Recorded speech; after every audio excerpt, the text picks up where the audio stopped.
Sean ustedes muy bienvenidos y bienvenidas a un nuevo capítulo de Conversaciones Desastrosas. Recuerden que estamos transmitiendo por nuestro canal de YouTube, por Spotify, por la señal TVR Ñuble y además por Canal 9 Regional. Hemos analizado muchos temas fundamentales para el proceso constituyente y hoy día vamos a ver justamente uno que es parte de los cimientos, es parte de la estructura básica de lo que debe ser nuestra futura constitución. Estoy hablando de los derechos humanos.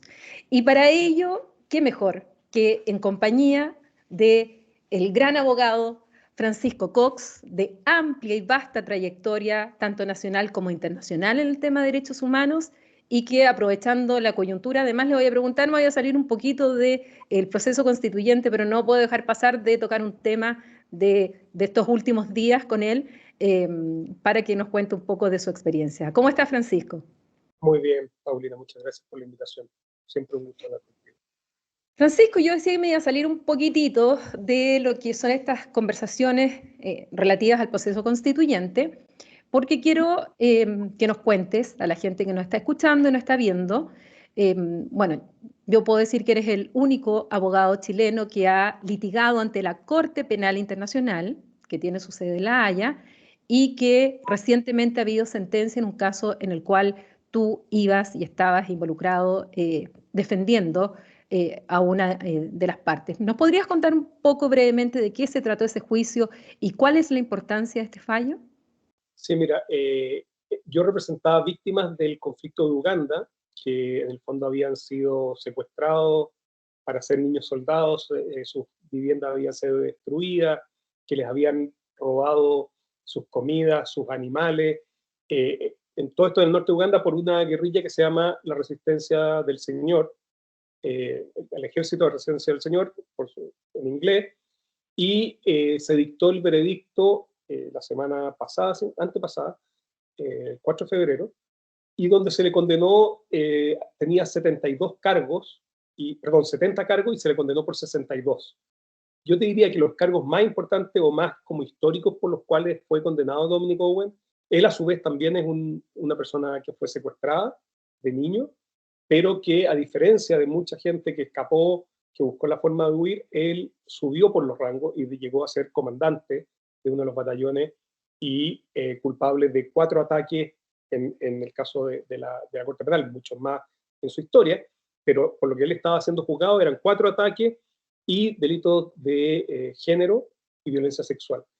Y yo te decía que quizás lo más histórico es que es el primer caso en que la Corte Penal Internacional había fallos anteriores en el Tribunal Especial de Sierra León por matrimonio forzoso, y este es el primero que existe a nivel de la Corte Penal Internacional, y también de embarazo forzoso.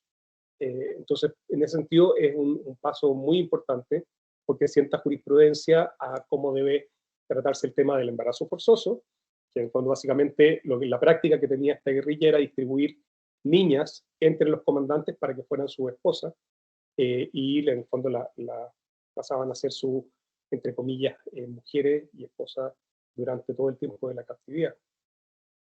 Y obviamente las embarazaban y estaban constreñidas, no tenían libertad, no podían irse.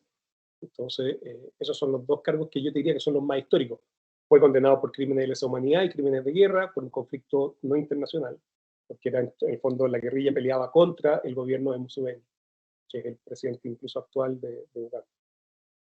Bueno, te agradezco que nos cuentes, porque esto no siempre sale en las noticias, no siempre está en primera plana, y sin embargo es tan importante para el desarrollo, sobre todo el derecho internacional humanitario, el derecho internacional de los derechos humanos, y esto va avanzando en la jurisprudencia, en la tipificación y en la sanción y en el castigo justamente de estos crímenes de lesa humanidad, crímenes de guerra y estos tipos penales que establece justamente el Estatuto de la Corte Penal Internacional. Y te felicito además porque es un orgullo, y te lo digo, que como chilena sea un abogado chileno quien haya estado litigando, defendiendo y además ganando esta causa. Así es que mis felicitaciones, Pancho. Ahora entremos a nuestro tema. Mira, nosotros lo que tratamos de hacer es explicarle a la gente de manera didáctica, de manera fácil, para que todos puedan comprender los principales temas de fondo de nuestro proceso constituyente. Y en otras oportunidades hemos explicado que la Constitución tiene normalmente dos partes, una parte dogmática, donde están los derechos fundamentales, y otra parte que ya es la orgánica con las instituciones, de las cuales ya con distintos analistas hemos pensado, reflexionado sobre varias de estas instituciones. Contigo quiero hablar sobre derechos humanos y la primera pregunta obvia es, ¿qué son los derechos humanos? ¿De dónde nacen? ¿Por qué surgen? ¿Y qué diferencia hay con otro concepto que uno suele escuchar, que son los derechos fundamentales? ¿Hay o no hay diferencia? ¿Qué relación existen entre ambos? A ver, mira, yo te diría que los derechos humanos, o por lo menos mi visión, son aquellos, o sea, cada individuo eh, nace en sociedad y justamente para que la sociedad pueda funcionar y para que en el fondo la sociedad no vaya a sobrepasar o a arrasar con los individuos, es que se establece una especie como de barreras, por decirlo, hasta donde pueden promisión de las personas. Yo diría que eso, en principio, son los derechos fundamentales. ¿De dónde derivan? Bueno, hay gente que te dice, no, son derivados desde Dios, o sea, Dios se nos da, ¿no es cierto? Otros que decimos, no, mire, esto es un acuerdo social, esto es una práctica social en que, dado la comunicación o dado la interacción entre los sujetos para que podamos llegar a acuerdos, se tienen que establecer ciertos mínimos que se deben respetar para que pueda existir en igualdad de condiciones este diálogo, y eso serían los derechos fundamentales. Entonces, obviamente después eso se va precisando y se va, ¿no es cierto?, determinando con cada uno. ¿Sí? No sé qué tantos serán abogados o no, pero en términos generales, como que siempre se habla de la Carta Magna Leonesa como la primera institución donde en el fondo nobles se paran frente al rey y le dicen, mire, ¿sabe qué? Esto usted, nosotros lo podemos reconocer, después la Carta Magna en Inglaterra, ¿no es cierto? Podemos reconocer su autoridad, pero usted tiene que respetar estos mínimos. Y ahí está el debido proceso, la inviolabilidad del hogar, la inviolabilidad de la persona, o sea, que no ser torturado, no ser detenido arbitrariamente. Es decir, un cúmulo, un catálogo de cosas mínimas que uno considera vitales para poder llevar una vida mínima, por decirlo de una forma. Y esa fue, como yo te diría, la primera camada de derechos humanos. ¿Qué es lo que ocurre? Esa lógica, si tú escuchas lo que estaba diciendo, en el fondo es, mira, esto es frente a la autoridad nacional, esto es frente al Estado. Y la Segunda Guerra Mundial, ¿no es cierto?, da a entender que básicamente el cruce entre no intervención de los estados en los asuntos internos de cada país, muchas veces dejaba como en desprotección al individuo. Entonces decía, bueno, pero si el Estado no me respeta mis derechos, ¿qué hago? O sea, ¿a qué puedo recurrir si es que el Estado no me respeta mis derechos? Porque en el fondo es el propio Estado quien me está violando mis derechos. ¿Cómo voy a pedirle a ellos mismos que me lo respeten? Entonces, se crea este concepto de que el derecho internacional de los derechos humanos, que en el fondo le interesan a la comunidad internacional toda. Si ponemos el ejemplo que yo recién estaba hablando, uno podría decir, bueno, ¿en qué se tiene que meter un tribunal que está en La Haya con un conflicto que ocurrió en Uganda entre ugandeses?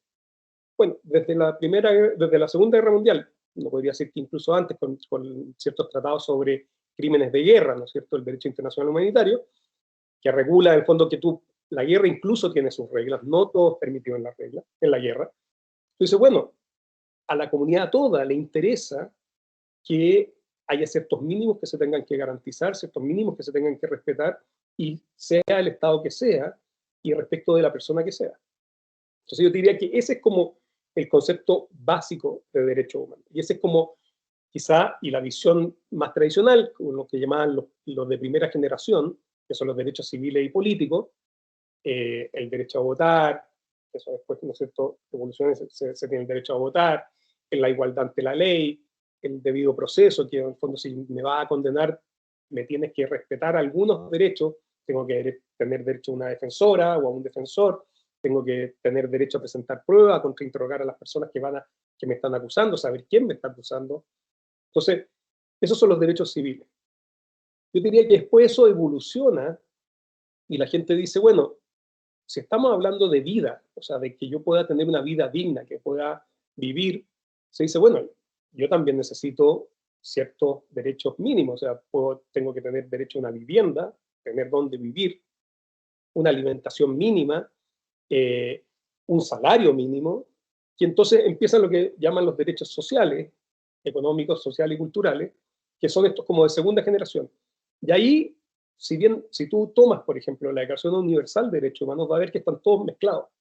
Pero después viene la Guerra Fría y en el fondo se separan y en el fondo yo te diría que el mundo americano, el yanqui, o sea, Estados Unidos, y ese mundo se enfoca más en los derechos civiles y políticos y se asocia más a como a la horda soviética, entre comillas, ¿no es cierto?, a los derechos económicos, sociales y culturales. Tiene obviamente las excepciones en Europa, que tienen Estado social democrático, que mezclan los dos. Pero esta visión como muy de que los derechos humanos son un parelé al Estado, o sea, hasta aquí nomás llega usted, también evoluciona y dice, bueno, los derechos no son solamente negativos, no son solamente usted deje de hacerme cosas, sino que también tienen un aspecto positivo. Usted me tiene que garantizar ciertas cosas para que yo pueda desarrollar mi vida y mi vida de manera digna. Y creo que ahí el concepto fundamental es dignidad, o sea, ahí es cuando empieza a surgir, ¿no es cierto?, esto de con igual consideración y respeto, que todos los hombres y mujeres nacen libres, iguales en derecho, y con la misma dignidad, que tienen derecho al mismo trato digno. Eh, y yo creo que de la dignidad se pueden derivar muchos otros derechos que son, yo diría, los mínimos para que una persona pueda desarrollar una vida digna. eh, y eso no significa, como a veces se ridiculiza, ¿no es cierto? Ah, entonces tiene que tener derecho a ir al cine. No, estamos hablando de cosas básicas, de comida, de educación, de cultura, de vivienda, de un salario mínimo. Ahora, Francisco, tú que has tenido sobre todo una relación muy estrecha con África y con otros países, se critica a veces esta visión del surgimiento de los derechos humanos y la propia Declaración Universal de los Derechos Humanos. Se dice, oye, en realidad no es tan universal, sino que en el fondo viene de una concepción muy occidental, muy europea, donde justamente piensa primero en el individuo y después en el colectivo. Pero resulta que no necesariamente es la misma visión que, por ejemplo, tienen los africanos respecto a cómo respetar estos derechos fundamentales. Es así, así me lo enseñaron en la universidad. Mi pregunta es, en la práctica, ¿es tan así esta separación entre individuo colectivo a colectivo individuo? Bueno, estás frente a un universalista radical. Entonces, yo, sin duda, lo que tú planteas es lo que teóricamente se llama el relativismo cultural, ¿no es cierto? Dice, oiga, ustedes están en el fondo imponiendo su visión europea, occidental, a todo el planeta. Y lo que es llamativo es que ese es un discurso que generalmente viene desde los gobiernos africanos y algunos gobiernos asiáticos, desde los gobiernos. Una vez que tú entras a hablar con las comunidades o desde la persona que tiene poder, incluso esta es como esta visión más colectivista, ¿no es cierto? Dice, bueno, y por otra parte, o sea, también se ha evolucionado en ese sentido diciendo, ¿sabes qué? Hay derechos colectivos, hay derechos que solo se pueden de ejercer de manera colectiva. Por ejemplo, el derecho a la libertad de culto. O sea, si yo pertenezco a una comunidad, no sirve de nada, o sea, no se me garantiza mi libertad al culto si yo me pongo, solo tengo derecho a rezar en mi casa, aislado y solo. Eso solo se puede ejercer en mi comunidad de personas que creen igual que yo en determinada religión y la podemos practicar y, ¿cómo se llama?, predicar, tratar de promover. Entonces, primero decir eso, pero lo que a mí siempre me llama la atención, porque generalmente, por ejemplo, ese es un discurso que también se usa mucho como contra el feminismo, contra los derechos de la mujer. Dicen, no, no, pero es que estas son visiones europeas, son occidentales. Y no es cierto. Cuando tú hablas con las mujeres directamente de estas comunidades, te das cuenta que efectivamente ellas quieren exactamente lo mismo o muy parecido a lo que quiere una persona de Chile, a una mujer de Chile. Quiere poder desarrollarse, quiere poder tener su voz, su opinión, que su opinión pese, poder desarrollar los intereses que a ella le gusten. Y estas como levantamientos de bandera de la cultura, respeta mi diferencia, respeta mi cultura, generalmente viene de hombres que están en posición de poder, sea en los clanes, que también se da, que veía el rito y veía, curiosamente, y esto fue algo que nos tocó a nosotros, cuando empezamos nosotros a ir a Uganda con Joseph, que es mi colega abogado ugandés que me invitó a trabajar en el caso, nos llamaba mucho la atención que no obstante que estábamos justamente con víctimas de violencia sexual, con mujeres que tuvieron que arrancar, las mujeres también eran secuestradas por la guerrilla, en los comités de líderes o de líderes culturales eran puros hombres. Y nosotros entonces empezamos a preguntar, oiga, qué raro esto, ¿por qué son solo hombres? No es que a las mujeres no les interesa. Y descarbamos un poco más, y no era que no les interesaba, sino que no les daban el espacio. Y poco a poco las mujeres se fueron empoderando y empezaron a ocupar ciertas posiciones, y además con muy buenos resultados para nosotros en términos de comunicación con las comunidades de víctimas que están esparcidas como en 4 localidades, 3 localidades que tenemos nosotros y que tenemos que recorrer, ¿no es cierto?, muchos kilómetros. Entonces, yo soy muy sospechoso de esos argumentos de supuesta relativismo cultural o de imposición europea, porque cuando tú te contactas con a quienes va en beneficio el discurso de los derechos, generalmente los comparten, los abrazan y los quieren incluso gozar y poder ejercer. Bueno, para ser justos, en aquella clase donde me enseñaron esto, al final la conclusión del profesor era, porque nos preguntó a todos los que estábamos en la sala, donde éramos de distintos países, habían africanos, habían asiáticos, yo representaba la cuota latinoamericana, finalmente llegamos todos a la conclusión de que era la dignidad humana la base esencial de todos los derechos. Fuera o no fuera del punto de vista colectivo o individual, pero era la dignidad humana, o sea, de ahí se partía todo, digamos, el encatrado de derechos fundamentales que finalmente realmente eran universales, que no eran que dependían de que fuera Europa o que fuera Asia o que fueran de otros lugares. Ahora, en esta evolución de derechos humanos, en el cual pasamos, como tú decías, con la clásica diferencia entre los derechos de primera generación, los civiles y políticos, los de segunda generación, los económicos, sociales y culturales, han venido otras generaciones de derechos producto justamente del desarrollo, porque cada uno ha respondido también a un contexto histórico. O sea, primero los derechos civiles y políticos correspondían sobre todo a aquellos que se querían enfrentar a la monarquía, al poder del emperador, donde tenían que limitar al Estado. Los segundos, evidentemente, surgen en un contexto, sobre todo, de la industrialización, donde se produce también abusos en los trabajadores, niños que los tenían trabajando, sobre todo en Inglaterra, si estamos hablando del Reino Unido. Pero resulta que después van surgiendo otras necesidades de la sociedad. ¿Qué otros derechos o generación de derechos humanos han ido naciendo en la teoría y en la práctica, dado esta evolución que la sociedad tiene que ir respondiendo también a vulneraciones de otro tipo a esta dignidad humana? Sí, mira, ahí Paulina, yo soy medio conservadora. O sea, a mí hay algunos, a mí lo que yo siempre he dicho es que si es que terminamos convirtiendo todo en derecho humano, terminamos diluyendo el concepto. Hay algunos que tienen sentido, ¿no es cierto?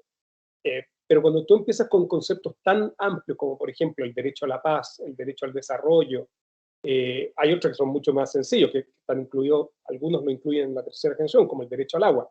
Ese derecho al agua tiene directo sentido para la sobrevivencia y por lo tanto casi que se podría poner como un derecho económico social, mucho más que un derecho de tercera generación. Hay otros que también incluyen el derecho a la alimentación, pero, y eso volvemos a lo mismo, o sea, yo creo que más que seguir ampliando el concepto de derecho humano, y esta es una opinión muy personal, yo sé que hay mucha gente que opina totalmente contrario a lo que yo digo, es mantener unos mínimos. O sea, y en ese sentido, cuando tú, trasladándolo a otra área, no sé, cuando tú a la economía, o sea, el sistema este no sé si está familiarizada con una mujer que se llama Kate Raworth, que desarrolló la teoría de la economía de donut, como la dona Ah, de los Simpsons. Y entonces luego dice, tenemos que dejar de creer que el planeta es ilimitado y los recursos son ilimitados. Entonces tenemos que tener un crecimiento y tiene que haber al medio algo que nadie puede vivir ahí, porque ahí está ahí no se respetan los derechos humanos, no se respetan los mínimos, pero todos debiéramos poder vivir, y hay un rango amplio entre el mínimo y el máximo, donde se puede vivir. Y en el mínimo, o sea, dentro de este mínimo debemos estar todos a quienes se les respetan los derechos económicos, sociales y culturales, los derechos humanos. Y eso yo creo que tiene que ver con justamente lo que tú decías, en esa clase que tú decías que al final la conclusión fue, mira, al final todo es sobre el tema de la dignidad humana. El problema quizás es, ¿qué es lo que es dignidad humana? O sea, ¿cómo podemos materializar ese concepto bastante abstracto? Y ahí yo le voy a robar una idea que lo escuché en algunos justamente en estos cabildos abiertos que fui, de público, y se lo escuché a Alejandro Aravena, y que es arquitecto. Entonces tú dices, claro, él no habla desde la teoría jurídica muy abstracta, sino que muy concretamente. Y él lo ponía con el tema de casa digna. ¿Qué es lo que es una casa digna? Él decía, bueno, para mí una casa digna es aquella en la que yo estaría dispuesto a vivir. Quizás no es mi ideal de casa, quizás no es la mejor casa, pero una casa que yo considero que yo podría vivir y desarrollar mi vida en esa casa, no con grandes lujos, pero vivir eso. Yo creo que si nosotros extrapolamos ese ejemplo, que a mí me pareció brillante, de verdad brillante, se materializa qué es lo que es la dignidad. Entonces, una vida digna es una vida que tú, yo, cualquier persona podría vivir. Quizás no es el ideal de su vida, quizás no es la mejor de las vidas, pero una vida que yo diría, yo puedo vivirla y la puedo vivir feliz, no exultante, no, qué sé yo, como fuera un gran amo y señor, pero vivo bien y vivo dignamente. Yo creo que sí, yo creo que fíjate que al final del día es el sentido y la función que tienen que cumplir los derechos humanos. O sea, cuando el proceso constituyente esté discutiendo y se planteen estas discusiones, yo espero que las y los constituyentes digan, bueno, estaría dispuesto a vivir en esas condiciones, estaría dispuesto a vivir o ser juzgado de esa forma, estaría dispuesto yo a ser sometido a ese trato. Yo creo que si uno logra visualizar eso, creo que vamos a tener una muy buena constitución. Y eso me parece muy, muy importante lo que estás señalando, porque en el fondo es ponerse en el lugar del otro. Aquello que se llama empatía, que ayer estuvo tan de moda en Twitter, eh, es ponerse en el lugar de la gente en general, de si es que va a vivir, va a soportar una vivienda digna, una educación digna, una salud digna, un trato digno. Yo creo que está muy vinculado y tienes mucha razón en ese sentido y es un buen parámetro, sobre todo porque vamos a tener a 155 personas que no son especialistas en derecho, que no son especialistas en derecho internacional de los derechos humanos y que una buena métrica para poder decir, bueno, ¿qué es lo que hay que buscar? Es justamente lo que tú señalas. Yo viviría en esa casa, yo aceptaría esa salud, ese nivel de trato. Yo creo que es muy bueno como al menos una idea para aquellos que van a discutir el texto constitucional. Ahora, ¿qué características tiene la actual constitución, la constitución que hoy nos rige en materia de derechos humanos? ¿Y qué tú le cambiarías si tú fueras constituyente? ¿Qué agregarías? ¿Qué sacarías? ¿Qué filosofía hay detrás del actual constituyente en materia de derechos humanos que tú como filosofía le cambiarías y pondrías como sello una nueva constitución si tú fueras constituyente? Bueno, yo creo que un poco lo que estábamos hablando, Pablo, o sea, la visión la visión que tiene la Constitución respecto a los derechos humanos es más bien negativa. Es decir, el Estado no me puede hacer esto, el Estado no puede hacer esto. Eh, y creo que eso no satisface o no crea las condiciones necesarias para que una persona pueda vivir una vida digna. Entonces, ¿qué es lo que lo cambiaría yo? Yo tomaría derechos económicos, sociales y culturales E insisto, y con la expectativa de esto, de la dignidad, o sea, de un mínimo, de que en el fondo la gente pueda vivir dignamente. Y eso es algo que yo creo que sí falta, y creo que es central de la Constitución. Y por eso, sí, a mí me gusta, o sea, yo creo que la Constitución hemos vivido, el país, yo por ejemplo no soy de los que cree que no son 30 pesos, son 30 años, me parece que el país se desarrolló mucho en 30 años, hay muchas cosas positivas y hay muchas cosas negativas, que la desigualdad se disparó, la igualdad se disparó, y lo que justamente, lo que yo echo de menos es, desde el punto de vista de los derechos, que se les cobre la palabra a las promesas sobre los derechos.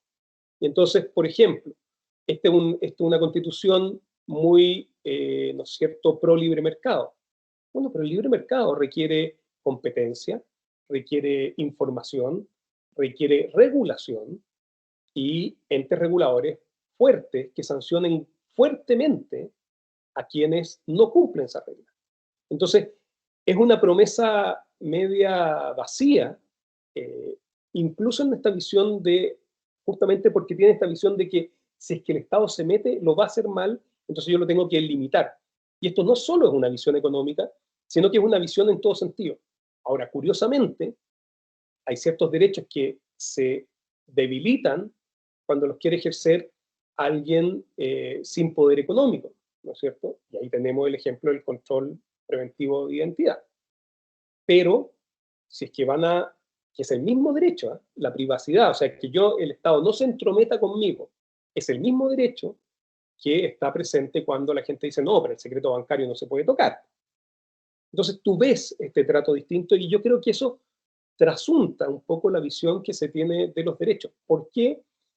Porque siempre es limitativo y se sospecha del Estado y no se ve al Estado como un ente que puede crear condiciones para una vida más digna, sin desplazar a los privados, sin entrar en esa discusión, sino que simplemente desde la visión de los derechos. Yo Ahora, en ese entiendo, sentido, ¿estás de acuerdo con Katia Araujo, quien plantea que más que la idea de estas expectativas de una clase media que se vio, que es la teoría más de Carlos Peña, que durante la modernización, en el fondo, tuvieron expectativas y quieren más y sienten que esas expectativas no se han cumplido?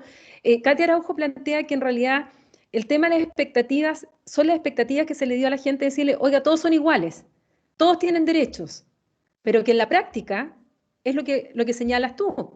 No todos tenemos la misma posibilidad de ejercer nuestros derechos y que va a depender mucho en nuestra sociedad del poder económico. Y tú ya pusiste unos ejemplos en este caso. O el típico ejemplo de las sanciones por colusión entre empresas a lo que ocurre con alguien que está, qué sé yo, del comercio ambulante.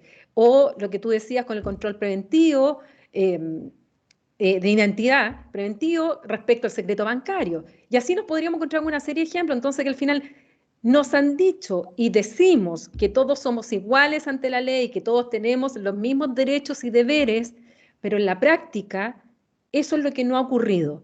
Y esto sumado a lo que el informe que ha realizado el PNUD hace un par de años atrás, o sea, antes del estallido, ya venía señalando que lo que la gente más sentía era una desigualdad de trato, más que de ingreso.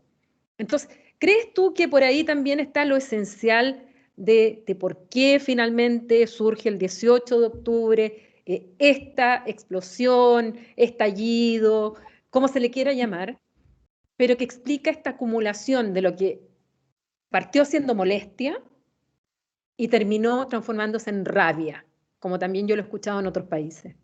es que yo creo que efectivamente, o sea, una persona que no tiene los privilegios que yo tengo, que probablemente tú tienes, eh, se despierta y empieza el abuso. Le llega la cuenta de la luz y no sabe qué le están cobrando. Le llega la cuenta del agua, no sabe qué le están cobrando. Otros, ¿qué significa ese otros? Entonces, efectivamente, hay un trato y una percepción de abuso y que tú dices, bueno, ¿quién es el encargado de protegerme frente a este abuso? Y entonces ahí es donde tú dices, bueno, Y ahí yo creo que es muy importante la parte orgánica también de la Constitución. O sea, ¿qué órganos vamos a crear que nada en la Constitución impida al Estado cumplir su función reguladora, respetando obviamente ciertos parámetros? O sea, cuando se quiere darle más poder al CERNAC, se inventa que no, que esto viola derechos. ¿Por qué violaría derechos si es que tú estás regulando, pidiendo información? Eh, hay, o sea, por eso digo, o sea, yo creo que efectivamente el malestar viene por el trato.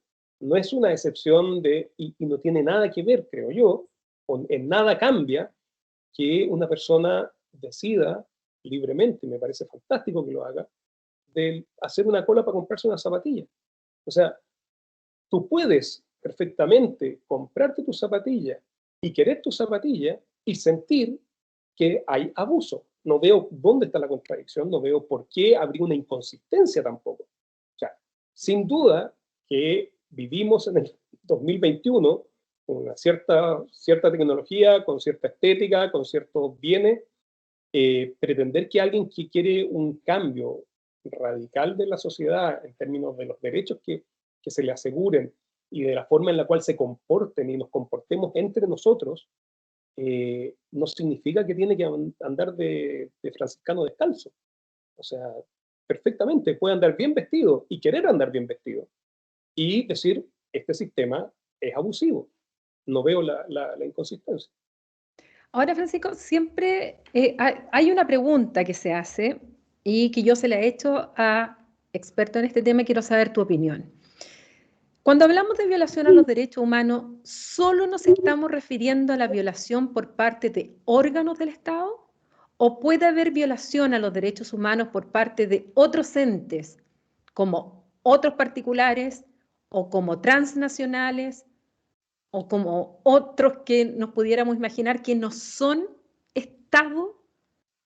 A ver, la visión tradicional, sin duda, que habla de que los derechos humanos solo los pueden violar los estados, ¿no es cierto? O órganos estatales, la policía, el ejército, la marina, el hospital público, o sea, entes públicos.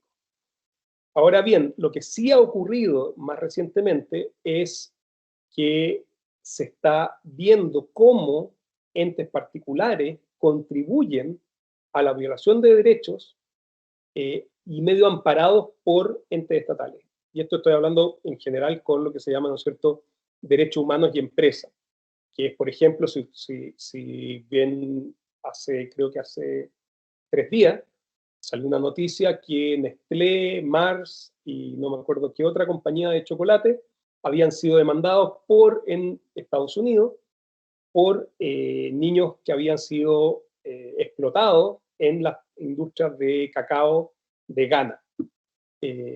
Entonces, ahí tú dices, bueno, el Estado de Ghana no reguló lo suficiente, entonces también es responsable el Estado de Ghana, pero también se está demandando a la compañía. Ahora, esas demandas siempre son demandas no de derechos humanos, sino que de temas de responsabilidad civil, ¿no es cierto?, de indemnizaciones por incumplimiento de ciertos estándares y por violar, ¿no es cierto?, normativa que, por ejemplo, en este caso concreto, prohíbe la explotación de niños para fines comerciales, ¿no es cierto?, que no puedan trabajar niños. Más encima de estos niños reclamaban que no les pagaban, entonces era casi trabajo esclavo. Entonces, hay una evolución hacia la participación o tratar de buscar la forma de hacer responsable a transnacionales de obligaciones internacionales. Y ahí, por ejemplo, están lo que se llaman los principios de Naciones Unidas para justamente la debida diligencia de los estados para impedir que las empresas violen derechos que no son, insisto, no son derechos humanos técnicamente, pero que son derechos de las personas que podrían ser derechos fundamentales. Bueno, eso me recuerda un poco décadas atrás, sobre todo en su momento cuando empezaron los primeros teléfonos celulares, Nokia y otros, en los cuales se utiliza el coltán. Y en el Congo, el 80% de la producción de coltán estaba ahí. Y justamente aquí había acusaciones respecto a empresas, sobre todo nórdicas, que estaban interviniendo en las guerras tribales para obtener finalmente el coltán, para que nosotros pudiéramos tener nuestros celulares. Entonces, y ahí también se entraba en un tema de empresas en conflictos en África y justamente para obtener un mineral que era fundamental para en ese caso la telefonía. Entonces, hay muchos temas ahí también que, sobre todo África y América Latina, hay temas súper importantes ahí en esta evolución un poco de cómo las empresas pudieran entrar efectivamente a una vulneración de derechos y que, bueno, respondieran. No siempre es el caso. Ahora, tú tocaste un tema que me interesa tu opinión. Hablaste de que en Europa fundamentalmente no se dio tanto esto en la Guerra Fría, de que por un lado la protección de los derechos civiles y políticos por parte del bloque occidental y la área de influencia soviética respecto a los derechos económicos, sociales y culturales, sino que Europa se dio esta mezcla, que en definitiva da lugar a lo que es el estado de bienestar o lo que también se conoce como el estado social de derecho. ¿Qué opinas tú de eso? Porque nuestra visión de la Constitución es el principio que, si bien no está escrito, ha sido la interpretación que en la práctica se ha dado, tal como tú lo has señalado, de este Estado subsidiario. El Estado pequeñito y todo el resto al sector privado. Y que finalmente lo que se transforma es que nosotros tenemos un derecho a elegir la salud, a elegir la educación, a elegir qué tipo de vivienda queremos. Pero no es necesariamente el derecho a la salud, el derecho a la educación, el derecho a la vivienda. En cambio, en estas otras concepciones, la idea es distinta, es un Estado activo. Incluso esto lo comparten las concepciones de derecha de Europa, porque finalmente este Estado social de bienestar ha sido un entendimiento entre la centro derecha, la centro izquierda en Europa. Entonces, ¿cómo ves tú esto? Además, cuando por otro lado se contraargumenta, sí, pero eso cuesta caro. Eso significa que tiene que tener un sistema tributario como el de los europeos, que pagan un 50% de impuestos y se va el impuesto, pero tiene educación gratis de calidad y pública, que tienen hospitales públicos, etcétera, pero pagan impuestos. Y otros señalan además, pero miren, cómo el Estado también de bienestar entró en crisis y se está liberalizando. ¿Cómo ves toda esa conjugación de factores para pensar en qué Estado queremos nosotros, en qué Chile queremos con esta nueva Constitución? A ver, yo creo que lo conversaba con unos amigos justamente hace poco. O sea, por ejemplo, si es que en este momento hubiera un gobierno que quisiera promover al Estado, eh, lo bien que sería la campaña de vacunación, por ejemplo. Están todos felices con la vacunación. No veo a nadie reclamando que qué hacen los consultorios vacunando cuando debieran ser las clínicas privadas las que vacunan. Entonces, yo creo que efectivamente, y probablemente la carga tributaria sí puede tener que subir, quizá, ¿no es cierto? Probablemente, pero si tú ves todo lo que se paga privadamente, yo no sé cuánto, o sea, no sé, los economistas sabrán cuál es la diferencia, o sea, lo que paga la gente que usa, no sé, TAC, yo sé que son minorías, la gente que paga, o sea, aquí en Chile me acuerdo que un argentino me decía, ¿por qué no me dan una gratis? Una, no pido todo, una gratis. Está bien, los argentinos, ¿no es cierto?, tienen o sea, hay la caricatura que no, que ellos abren la ventana porque la calefacción no la quieren bajar porque les da calor. Pero yo creo que efectivamente, por eso vuelvo al concepto de dignidad. O sea, nadie está pidiendo cirugía plástica universal. Está pidiendo los mínimos. Y sin duda, y aquí quizás vamos a tener que tener una conversación, una discusión más dura, habrá algunas enfermedades muy excepcionales y muy caras que quizás no estén dentro. Porque lo que tenemos que garantizar, insisto, creo yo, son los mínimos, no los máximos. Y ahí es donde yo creo que hay una visión distinta. O sea, cuando a ti te preguntan, dicen, bueno, pero ya, lo que tú decías, o sea, derecho ¿cómo se llama? A elegir, a elegir, a elegir. Pero esa elección es una promesa vacía, porque la gente no está en Exacto. condiciones de elegir. Entonces, yo creo que un Estado social de bienestar, un Estado social de derecho, lo que hace es cumplir esa promesa de los mínimos. Sí, a lo mejor no va a ser con flores tu sala de hospitalización. ¿Y a quién le importa? O sea, yo lo que quiero es que el doctor o la doctora me sane, no que me pongan hotelería, que es donde tú crees finalmente, cuando vas a ciertos hospitales privados, que esa es la cantidad de plata que está puesto en hotelería, no en salud. Entonces, me parece que efectivamente, si logramos como internalizar que lo que va a garantizar el Estado son mínimos, y mínimos en los cuales yo estaría dispuesto a atenderme, y yo estaría dispuesto a mandar a mi hijo y a mi hija, eh, es bien distinto a la caricatura que se quiere hacer de lo que es un Estado benefactor. Y un Estado benefactor que se nutre de nosotros. O sea, a mí lo que me llama un poco la atención siempre es este como Estado ajeno. Y te digo, yo creo, sin duda creo que hay que ponerle límites, sin duda creo que hay que poner límites porque el poder siempre quiere expandirse, eh, pero creo que también trae beneficios tener Estado. Y eso es algo que yo he aprendido a lo largo justamente de mi trayectoria. Y lo digo siempre. Donde no hay Estado, alguien se toma el poder y generalmente los que salen peor parados de esa toma de poder, que no es del Estado, son los más vulnerables.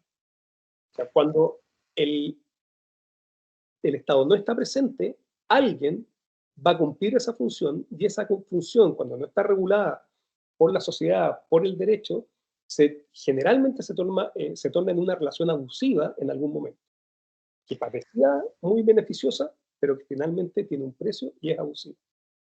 Ahora demos un salto a lo internacional, porque Chile está inserto en un concierto internacional. Chile está inserto en el mundo, en un contexto mundial, en una región que es América Latina, y evidentemente no podemos, esa separación de la política internacional de la política interna ya no existe. Hoy día todo lo que puede ser política interna tiene efecto en lo internacional o lo internacional tiene efectos también en lo interno.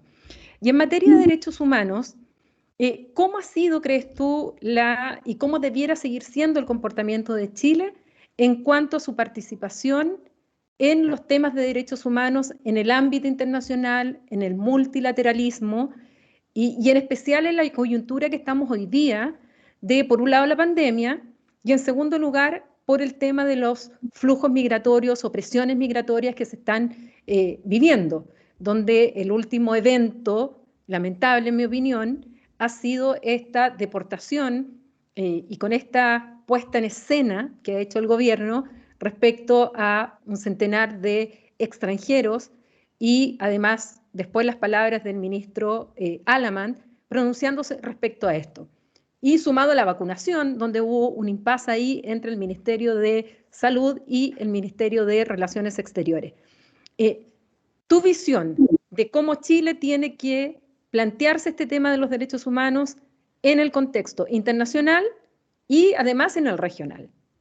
A ver, yo creo que sin duda Chile, como tú dices, está inserto a nivel internacional y creo que Chile todavía no es consciente del poder que pueden tener generalmente en las conferencias internacionales, en la comunidad internacional, en la discusión, sobre todo internacional de derechos humanos, los países chicos.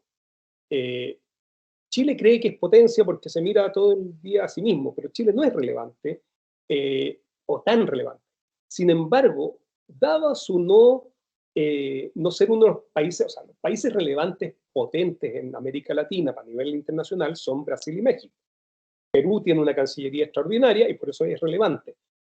Chile debiese mirar ese tipo de experiencias como la peruana, porque muchas veces los países europeos occidentales en conferencias internacionales necesitan la opinión de países más chicos para que no parezca que se está imponiendo la visión de Europa sobre todo el resto del planeta. Entonces, ahí Chile tiene un poderío muy grande de influencia y de avanzar ciertos temas y creo que no siempre se ha utilizado y no siempre se ha manejado de la mejor manera y creo que ahí hay mucho espacio para crecer.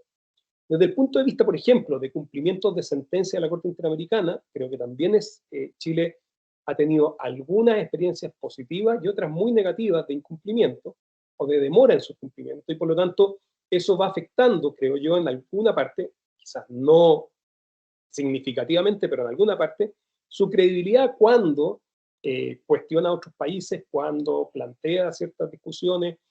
Y ahí entonces lo vinculo justamente con lo que yo estoy totalmente de acuerdo contigo, que el trato a los migrantes que se les dio, por una parte, es violatorio de derechos humanos.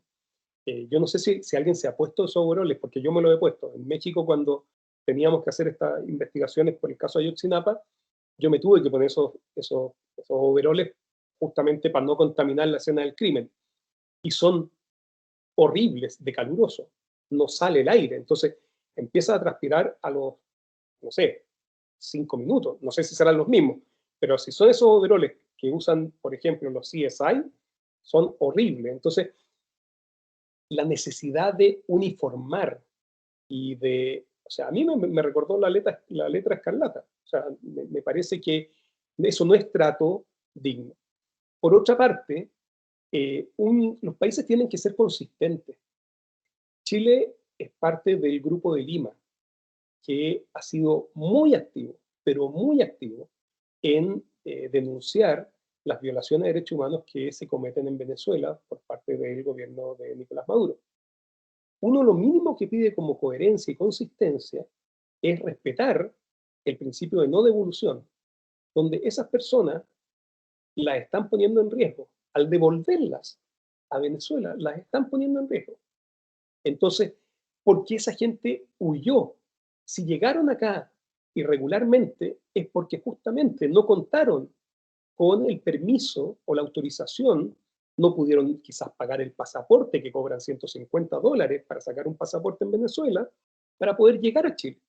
Entonces lo estás devolviendo violando un principio básico, que es el de no devolución. Entonces, creo que si tú eres actor internacional y quieres realmente jugar en la liga de los países internacionales, perteneces a un grupo como el Grupo de Lima, necesariamente tienes que seguir con lo criticable que puede ser en otros aspectos el gobierno de Duque de Colombia, tienes que seguir la lógica de Duque, de decir, bueno, nosotros estamos denunciando a este señor, Nicolás Maduro, por todo el planeta, diciendo que se violan sistemáticamente los derechos humanos. Bueno, la consecuencia necesaria de eso es que yo tengo que acoger a esta gente y ver cómo les doy el estatus necesario para que puedan rearmar sus vidas acá. Y les digo, como dicen, nadie deja su país por gusto, nadie. Nadie cruza un desierto por gusto, nadie se mete por un lugar irregular o se expone.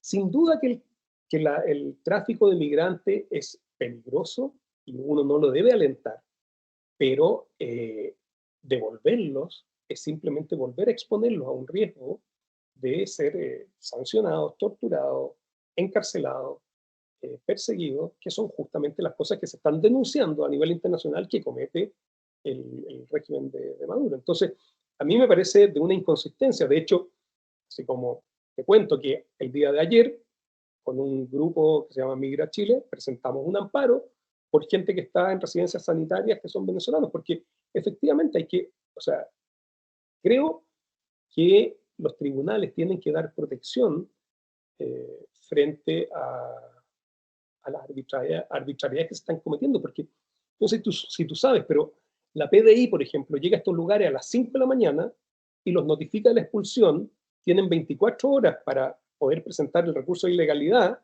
y claro, están en una residencia sanitaria, no tienen contacto con chilenos. ¿Quién? ¿Cómo presentan ese recurso? Les avisan a las 5 de la mañana y el plazo entonces se corre y ahí lo expulsan. Entonces hay como una estrategia, una práctica de eludir la posibilidad de que estas personas ejerzan los derechos judiciales, los recursos judiciales y los derechos que ellos tienen por haber llegado a nuestro país. Y eso a mí me parece que es inaceptable. Bueno, Francisco, terminando con este tema de la contingencia, quiero agradecerte mucho la participación en este nuevo capítulo de Conversaciones Desastrosas y nuevamente felicitaciones por lo logrado en la Corte Penal Internacional. Creo que es un gran avance justamente para la justicia internacional y ojalá también sea un avance para el respeto de los derechos humanos en todo el mundo, incluyendo a Chile. Así es que gracias por estar con nosotros en este programa. Muchas gracias, Paulina, por la invitación. Ha sido un gusto conocerlo. Así es que, y ustedes nos vemos en un próximo capítulo, nuevos temas, nuevos invitados e invitadas, para seguir viendo lo que es el proceso constituyente y estos temas de fondo. En nuestro canal de YouTube, en Spotify, en la señal TV Reñuble y además en Canal 9 Regional. Hasta la próxima.